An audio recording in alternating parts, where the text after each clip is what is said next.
प्यारे बच्चों, English core के लिए जेसीईआरटी द्वारा जारी किया गया महत्वपूर्ण प्रश्नोत्तर आपको इस वीडियो के माध्यम से बता रहा हूं। चैनल पर पहली बार हैं तो सब्सक्राइब करके बेल आइकन जरूर दबा ले। तो चलिए हम लोग आज कुछ नया सीखते हैं। मेरा थोड़ा इंग्लिश वीक है, इसलिए मेरे बेटी आप लोगों को ये ला पढ़ के बताएगी। पहला chapter, my mother eight 66। Read the given extract and answer the following questions from 1 to 9. Driving from my parents' home to Cochin last Friday morning, I saw my mother beside me. Doze, open mouth, her face ashen like that of corpse and realized with pain. Question number 1. The given extract is taken from the poem. Option B, My Mother at 66. Question number 2. Where was poet driving to? Option number B, Cochin Airport. Question number 4. Who is sitting beside the poet? Option B, her mother. But soon. But soon put that thought away and looked out at young trees, sprinting the merry children spilling out of their homes. Question number 4. Who looked out at young trees? Option B, the poet. Question number 5. What does sprinting trees signify? Option A, fast moving trees. Question number 6.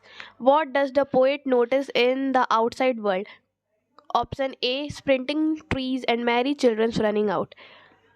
I looked again at her wan, pale and slat winter's moon, and felt that old, familiar ache, my childhood fear. But all I said was, "See you soon, Amma." All I did was smile and smile and smile. Question number 7. The narrator compared her mother to option C, late winter's moon. Question number 8. What is the familiar ache which the poet left? Option B, her childhood fear of losing her mother. Question number 9. What are the parting words that the poet said? Option C, "See you soon, Amma." Question number 10. The mother's old age and lack of energy is a depiction of option A, the poet's helplessness in old age. Question number 11. The poem is made up of option B, a single sentence. Question number 12. The image of merry children has been brought out by the narrator in order to option A, show energy and exuberance of young children.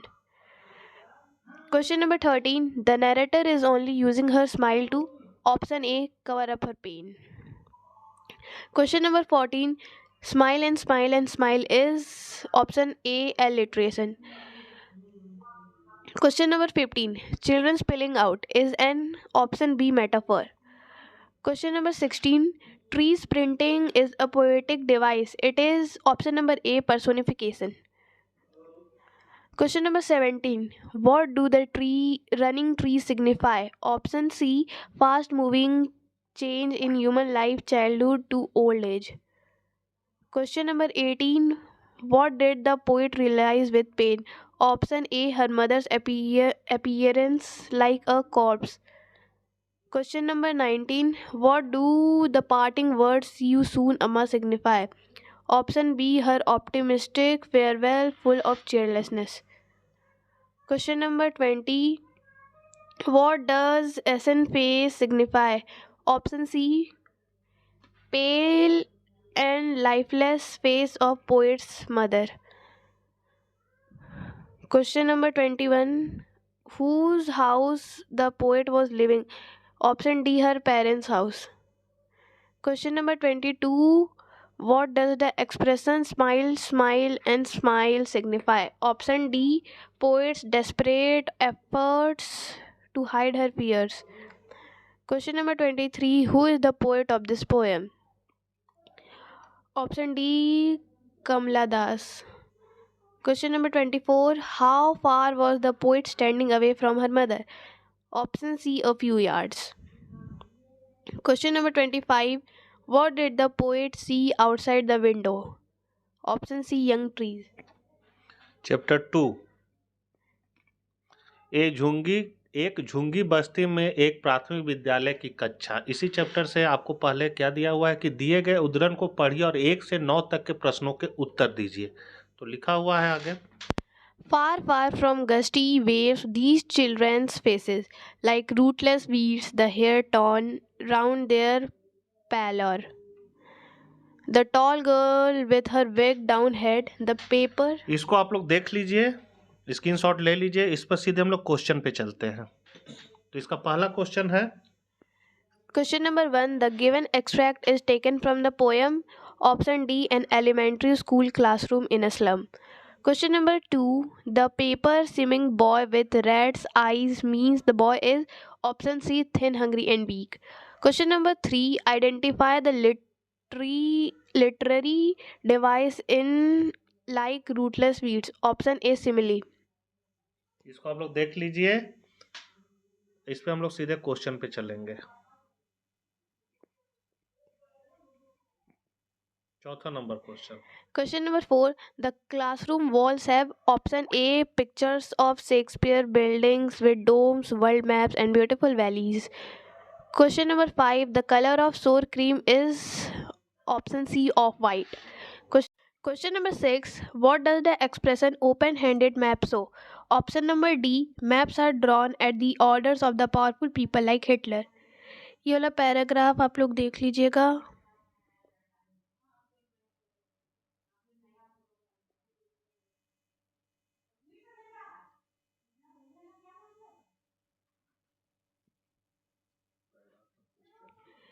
ये paragraph से related question है। Question number 7. What do the words from fog to endless night mean? Option number D, dark and uncertain future of slum children from birth to death. Question number 8. What blots the map of the slum children? Option number D, dirty slums. Question number 9. Where do their leaves slowly turn? Option number A, in their cramped holes. Question number 10. What is the meaning of the paper seeming boy with rat eyes? Option number D, weak and malnutrient boy. Question number 11. What kind of future do the slum children have? Option number D, hopeless and uncertain. Question number 12. Who has the written the poem Elementary School Classroom in a Slum? Option number A, Stephen Spender. Question number 13. What do the faces of children in the slum area show? Option C, sadness and lack of enthusiasm. Question number 14. Shakespeare is wicked because of he dares the children. Option B, tempts. Question 15. The word catacombs imply of the slum children. Option C, near that existence. Question number 16. The lives of slum children are confined in. Option number C, narrow streets of slums. Question number 17. The night is endless as there is no death for them. Option A, future. Question number 18. What do the governor, inspector, visitor in the poem depict? Option number D, powerful and influential people. Question number 19. What do the words the future is painted with fog convey? Option B, no hope of improvement. This is chapter number 3rd, keeping quiet. Multiple choice questions. Question number 1. The poet uses conventional style and personal pronouns as you, we, and I because. Option number D, third person is ineffective. Question number 2. The last line of the poem is option D, and you keep quiet and I will go. Question number 3. Man needs to learn a lesson from option C, earth. Question number 4. According to the poet, wars that are fought have no. Option D, survivors. Question number 5. Cold sea is a poetic device. Option B, transferred epithet. Question number 6, without rust, without engines refers to option A, no noise. Question number 7, the poet wants the entire humanity to option D, keep quiet. Question number 8, have no truck, option D, keep still. Question number 8, have no truck with death means option C, have no association or deal with death. Question number 9, the poet advocates the balance of nature to be option A, maintained. Question number 10, what does man threaten himself with? Option A, death. Question number 11, the types of wars that poet talks about are option A, green wars, wars with gas, wars with fire. Question number 12, what kind of a moment would it be when everyone is silent? Option C, exotic. Question number 30, what can human beings learn from nature? Option D, working with silence. Question number 14, what symbol from nature the poet uses to prove that keeping quiet is not total inactivity? Option D, nature and earth. Question 15, why is the poet asking everyone not to speak any language? Option D, to avoid conflicts and misunderstandings. Chapter number 4, a thing of beauty. Question number 1, who has written A Thing of Beauty? Option A, John Keats. Question number 2, from where A Thing of Beauty has been extracted? Option C, Indo-Mayan. Question number 3, what is a boyer? Option C, pleasant shade under a tree. Question number 4, what kind of poet was John Keats? Option C, romantic poet. Question number 5, clear rills are the option C, streams of clear water. Question number 6, what is sprout a saddy boon for ship? Option A, trees old and young. Question number 7, of all the unhealthy means option B, third health. Question number 8, spite of despondence refers to option C, sadness and depression. Question number 9, beautiful things never pass into nothingness means that they option number A, never fade away. Question number 10, according to the poet, a thing of beauty is option number A, a joy forever. Question number 11, why are our spirits referred as dark? Option D, because of sadness and disappointment. Question number 12, what does the poet mean by some shape of beauty? Option C, beautiful objects that gives happiness. Question number 13, what is the meaning of gloomy? Option A, dull and depressive. Question number 14, immortal drink of the endless fountain is a reference to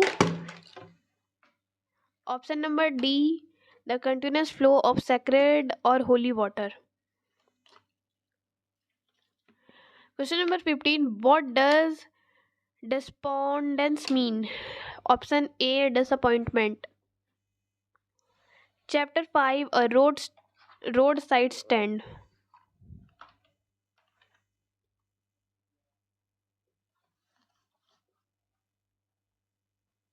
ये लोग paragraph देख लीजिएगा. Question number 1, the given extract is taken from the poem. Option D, a roadside stand. Question number 2, what do you mean by a roadside stand? Option C, a shed outside a house at the edge of a road. Question number 3, why did the house owner put up a new shed? Option B, to earn some money. इस paragraph से related questions नीचे है। Question number 4, who are the greedy good doers? Option D, the polish city folk. Question number 5, who are the pitiful kin in the poem? Option D, the poor rural folk and farmers. Question number 6, who are beasts of prey in the poem? Option number C, the city folk. Question number 7, what is a roadside stand in the poem? Option C, a shed outside a roadside old house. Question number 8, what does Frost's poem deal with? Option A, human tragedies, fears, and their solutions. Question number 9, what does the speaker or narrator call the thought of the owner of the stand? Option number D, a childish longing in vain. Question number 10, what do the flowers of cities in a roadside stand refer to? Option D, the pleasure of cities. Question number 11, what is being sold on roadside stand? Option number D, wild berries, golden squash, and some other similar products. Question number 12, which word in the poem means fading? Option B, withering. Question number 13, who do selfish cars refer to? Option D, car owners who do not stop on the stand. Question number 14, what promise was the government making to relocate the villagers? Option D, all of these.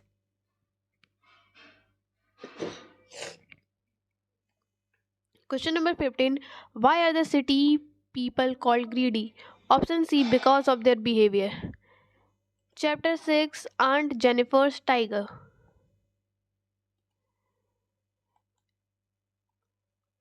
इस paragraph से related questions नीचे है। Question number 1, what do Aunt Jennifer's tigers do on the screen? Option C, they prance. Question number 2, through the expression bright topaz denizens, the poet refers to option number 8, tigers. What kind of the word sleek mean? Option A, smooth. इस paragraph से related questions नीचे है। Question number 4, Aunt Jennifer fingers were dashed through her wool the poem. Option B, flirting. Question number 5, why is she finding the needle so hard to pull?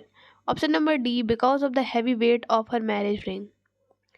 Question number 6, who is Aunt Jennifer afraid of in this stanza?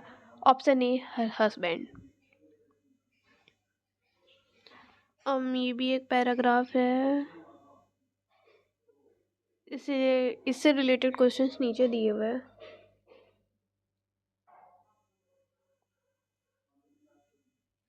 Question number 7, what are the ordeals Aunt Jennifer is surrounded by? Option D, heavy responsibilities of married life.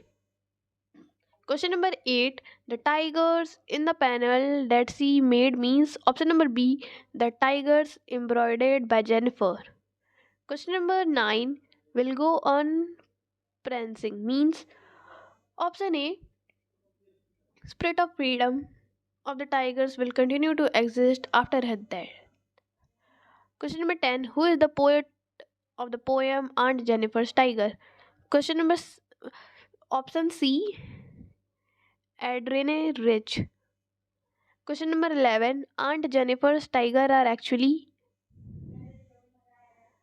option C, embroidered tigers. Question number 12, where do Aunt's tiger belong?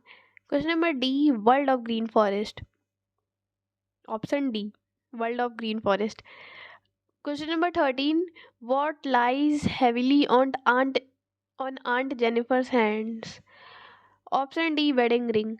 Question number 14. How do the prancing tigers look? Option C, just like two topaz.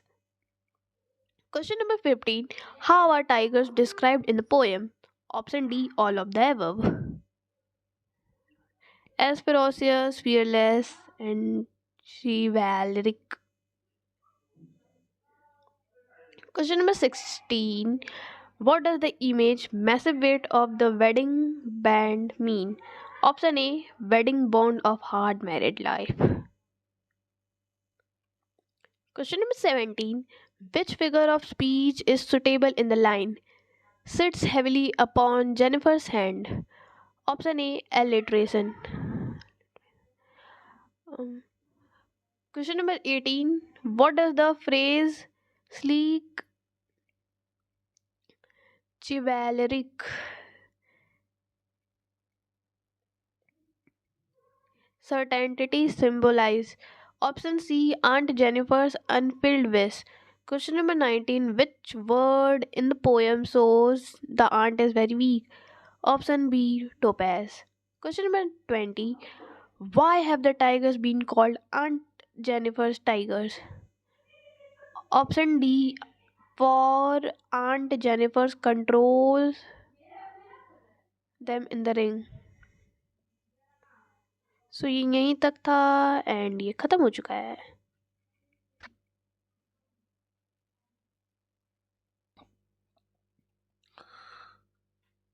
तो आप लोग इसको बढ़िया से देख लीजिएगा. अब इसका जो सेकंड पार्ट है मैं जल्द आप लोग को सामने पेश करूंगा. मिलते हैं हम लोग नेक्स्ट वीडियो के साथ. जय हिंद, जय भारत. Bye bye.